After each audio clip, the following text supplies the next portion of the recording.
115. Yan po yung LCC. Ang palayo po natin, grabe yung linagpasan yung bakod. Nagpapatubig po tayo ngayon. Punong-puno ng tubig, yan sakahan na natin. Nakaraang pa. Yan tawag doon, nakaraang gabi. Oo. Nagharang tayo. Yan po yung palay natin sa edad na nasa 57 days mula nung nailipat tanim.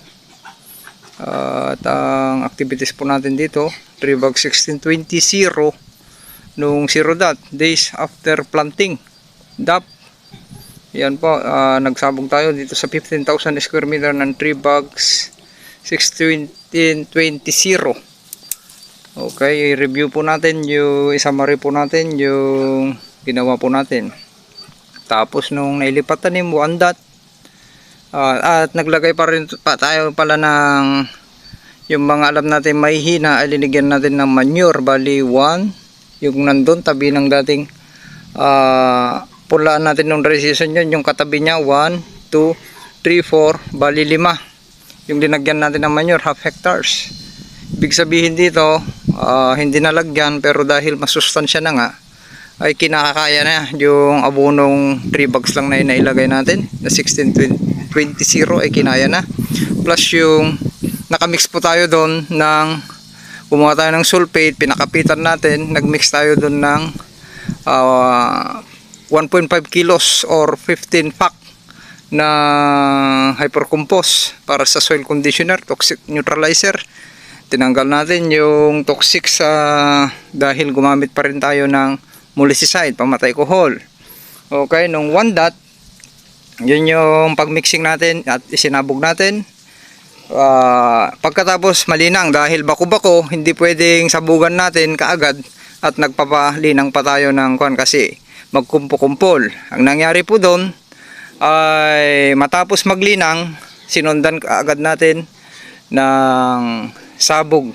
Sinabugan natin ng 3 bag na 1620 at 1.5 kilos or 15 pack na hypercompost gamit yung fertilizer spreader na bigay ni Ma'am Mona. Shout out kay Ma'am Mona, napakabilis pang sabog.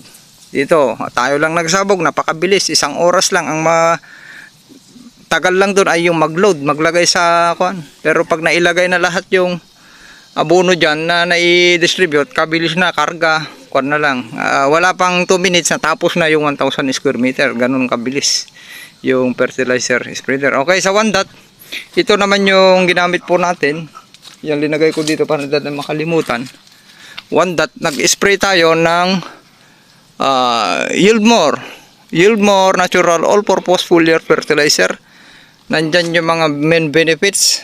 Ang daming main benefits yan. Ayan, kaya nakita nyo kung paano natin paano buminat. Nakita naman natin yung palay na na-improve kagad yung soil. Bakit tayo nag-spray? Spray pa lang yun, hindi pa nagpulyar. Pa-spray yung ginamit natin dahil nakapokus tayo sa soil. Kalalaki ng puno. Para gumanda. Dumami kagad yung microbes, microorganism. Dumami kagad at makorek yung lupa. Ganun yung protocol po natin. Ang nagamit natin doon, pa-spray lang kasi yon, hindi nagurdo, parang sa pangkuhol lang yung ginamit natin, single nozzle. Nandyan, puntahin nyo YouTube channel natin, Agritipid PH, nandyan lahat po yan hanggang seed preparation hanggang present. Yung mga hindi nakakakita na nagko-comment ng negative po dyan, ay puntahan nyo na lang yung balikan nyo para alam nyo yung story. Masundan nyo yung actual farming na hindi tayo nagkukwentuhang barbero na lamang para hindi kayo maligaw. Naliligaw yung iba dyan na nagko-comment kaya dinidelete ko na lang. Okay, yung mga nagbabash na hindi naman alam yung mula umpisa, alamin nyo muna kung paano po yung protocol para makita pa nyo po. Okay, 1.5 yung natin, 1.5 liters per application natin. Sa 15,000 na po yun, 5 loads lang. Tapos nung 1 dot yun, after 10 days, ganun ulit. Okay, spray ulit. Okay, nung 10 days. Nag-spray ulit tayo, soil spraying ulit. Ayan. Kaya halos parehas din yung pagbinat. O, di 1.5 ulit. Noong 20 days, full year na dahil malalaki na yung dahon. Kailangan na natin patamaan yung dahon. Combination na yung full year and soil kasi tumatama pa rin sa soil. Ibig sabihin, gumaganda pa rin yung soil. May pagkain pa rin yung soil. Tapos nung 27, full year na lang, halos hindi na tumatama sa soil, full year na lang. Yun yung 6 loads na nung full year na tayo. 6 load per tank load ang kaya niyang tapusin. Ito dahil 20 liters yung ginamit na natin, kaya niyang tapusin itong 15,000. Ano ba, nakalimutan ko na ba? 27 tapos nung 30 after 1 week ulit yun nung 34, nag full year ulit tayo. Kung hindi ako nagkakamali, check nyo na lang. 34, nag full year ulit tayo. At yung last na pag full year natin, 41 ata yon. After 10 days ata. After 10 days, nung nag full year ulit tayo, tignan nyo na lang dyan. Okay, kasi nandyan na yung time na tinatamad na rin tayo dahil wala naman presyo ng palay. Ngayon sa dry season, mas maganda yung bibitaw natin kahit hindi nyo gamitin yung produkto natin dahil tinatamad na rin tayo. Tuturo ko na lang sa inyo paano i-reduce yung gastos na ganito, paano maibalik agad yung lupa ninyo na magiging ganito yung kahihinatnan ng palay niyo na napakaganda yung magiging result. Hindi tayo nagkukwentuhang barbero. Kung yung standing crop ngayon versus sa LP 2096, mas malakas kasi magkwan yun mag-sow. Kung yun lang na itanim natin noon, halos baka lalagpasan pa yung noong nakarawang wheat season. LP 908 kasi ito, medyo mas mahina mag-sow pero halos ang dami rin nating napasowi rin natin ng maganda. Tingnan nyo, dami ring sowi. Lalaki ng puno. Ganun yung kwan natin. Okay, sharing is caring, ulitin natin. Kung wag kayong masyadong umasa para hindi masaktan sa mga subsidy. Huwag kayong masyadong umasa sa subsidy. Gumawa ng paraan para maging maayos yung sakahan para hindi tayo tuluyang malugi. Okay, kung wala pa rin, magtanim na lang ng pangsariling. Kung hindi nyo kaya, ulitin natin, umani ng 140 kaban per hectares na gumagamit kayo ng crudo, deep well, at ang ginagastos nyo 60 to 70,000 pesos ay pangkain lang. Yung kanyo, wag nyong sakahin lahat.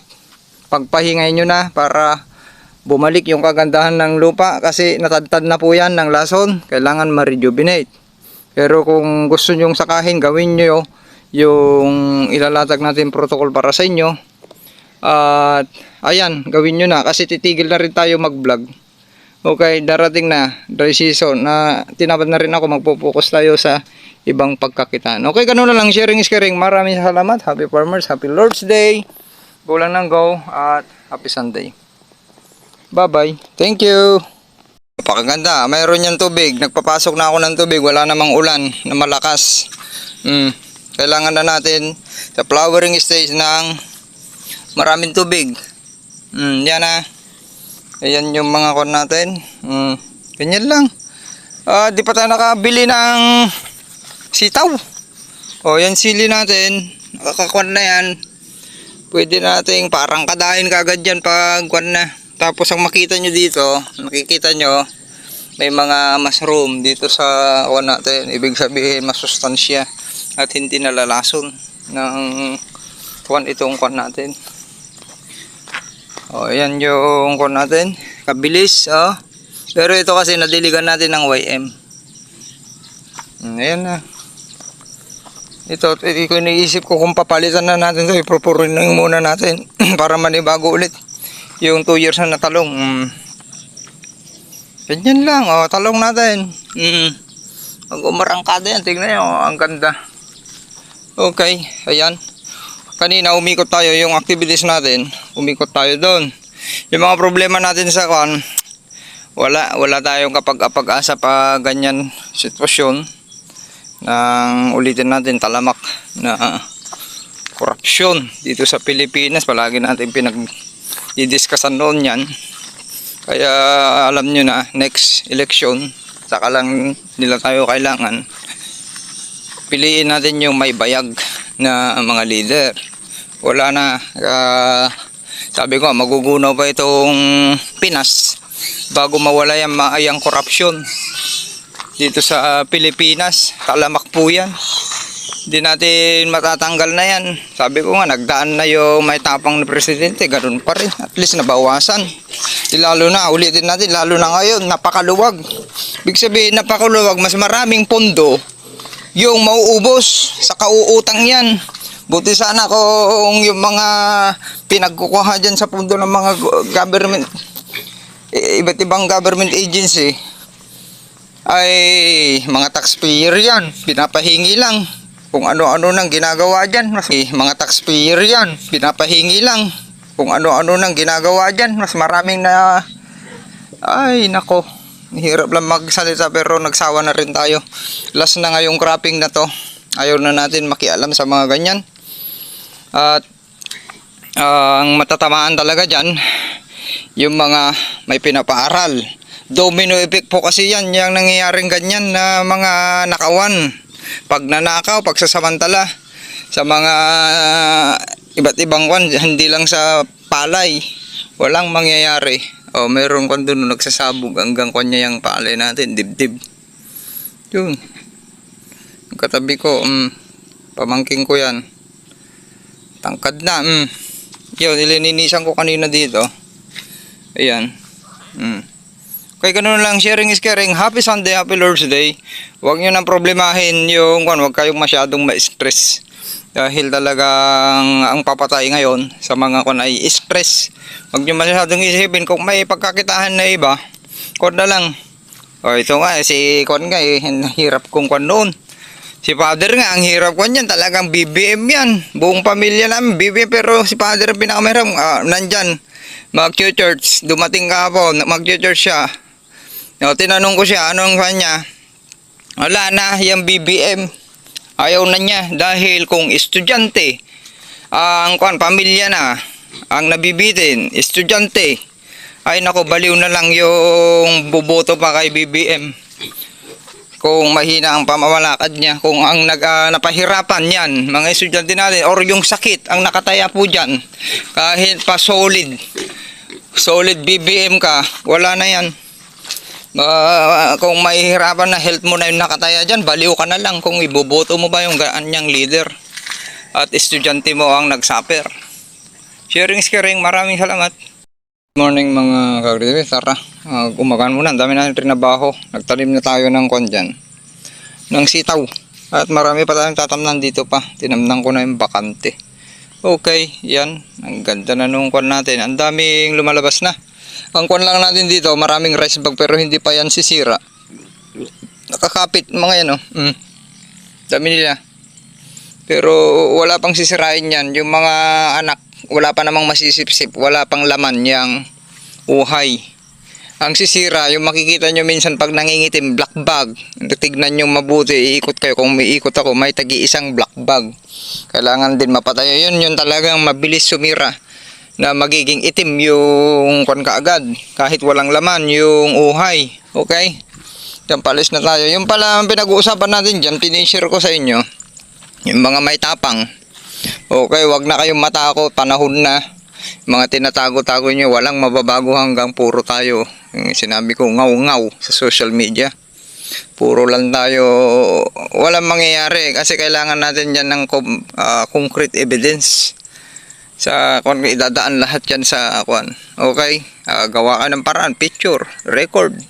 Yun yung gawin nyo, parang yung ginawa ko noon. Buti ka, matino yung kausap ko nung pumunta ako dyan nasagot niya lahat ng maayos yung tinanong ko. Hindi niya ako nakilala, hindi ako nagpakilala. O ano nangyari nung pumunta ako doon, yung pangalawang pupunta na ako doon, ay parang mauupos na kwan na sila, hiyang-hiya na sila.